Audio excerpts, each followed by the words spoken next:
अस्सलाम वालेकुम दोस्तों एक बहुत बड़ी इंटरनेशनल डेवलपमेंट होने लगी है आलमी सियासत के उफक पर। दोस्तों पाकिस्तान जो है आलमी सियासत के उफक पर उभर कर सामने आ रहा है। दोस्तों पाकिस्तान 1947 से लेके अब तक ये पहली दफ़ा ऐसा हुआ है कि एक international global politics international affairs के मामले में एक मीडिएटर बनकर उभरा है, एक आर्बिट्रेटर बनकर उभरा है। दोस्तों जो डील होने जा रही है, एक एग्रीमेंट होने जा रहा है ईरान और अमेरिका के दरमियान, इसमें पाकिस्तान का एक अहम तरीन किरदार है। इससे पाकिस्तान की ग्लोबल प्रेस्टीज में इजाफा होगा और इसका सारा क्रेडिट हमारी पॉलिटिकल लीडरशिप और field marshal general Asim Munir साहब को जाता है, जिनकी बाकिरदार क़यादत की वजह से ईरान और अमेरिका के दरमियान एग्रीमेंट होने जा रहा है। इसराइल की जारहियत को शिकस्त फाश होने जा रही है। ये पाकिस्तान का एक बहुत बड़ा रोल है इसमें, मीडिएशन के हवाले से, इस आर्बिट्रेशन के हवाले से।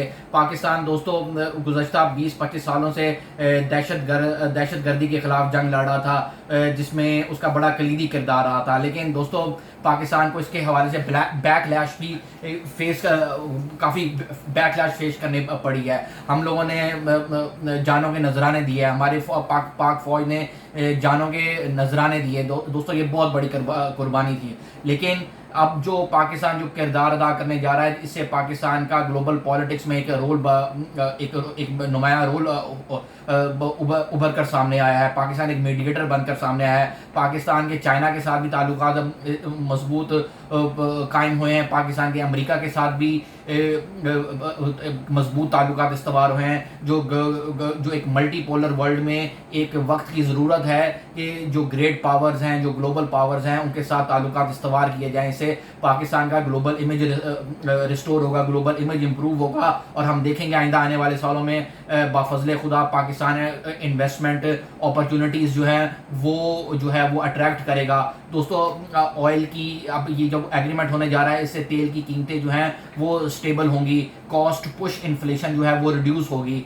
दोस्तों इन्फ्लेशन दो तरह की होती है, कॉस्ट पुश इन्फ्लेशन और डिमांड पुल इन्फ्लेशन। एक एग्रीगेट डिमांड जब बढ़ती है तो वो डिमांड पुल इन्फ्लेशन होती है, और जब बैनुल अक़वामी हालात की वजह से कॉस्ट में इजाफा होता है, करेंसी में डेप्रिसिएशन होती है, तो उससे तेल की कीमतें जो हैं वो बढ़ने का अंदेशा होता है। ग्लोबल क्राइसिस में जब इंटरनेशनल पॉलिटिक्स होती है, ऐसे हालात होते हैं, तो ग्लोबल क्राइसिस की वजह से तेल की कीमतें जो है बढ़ने का इम्कान होता है। लेकिन अब जो है वो एक स्टेबलाइजेशन की तरफ हम जा रहे हैं इंटरनेशनल पॉलिटिक्स में। ईरान और पाकिस्तान में जो एग्रीमेंट, ईरान और अमेरिका के दरमियान जो एग्रीमेंट होगा, उससे तेल की कीमतें और ज़्यादा नीचे आएंगी, कैपिटल मार्केट्स को फ़रोग मिलेगा, हमारी यहाँ पे पाकिस्तान की स्टॉक एक्सचेंज में एक मुस्बत पहलू आएगा, तेज़ी आएगी। दोस्तों ये सारे बहुत एक अच्छे इकनॉमिक इंडिकेटर्स हैं, और पाकिस्तान को सिर्फ फोकस ये करना है कि अपनी इकनॉमिक स्टेबिलिटी लेके आए। ये एक बड़ा खुशाइन बात है कि पाकिस्तान ने भी रिसेंट बजट में जो तजावीज़ पेश की हैं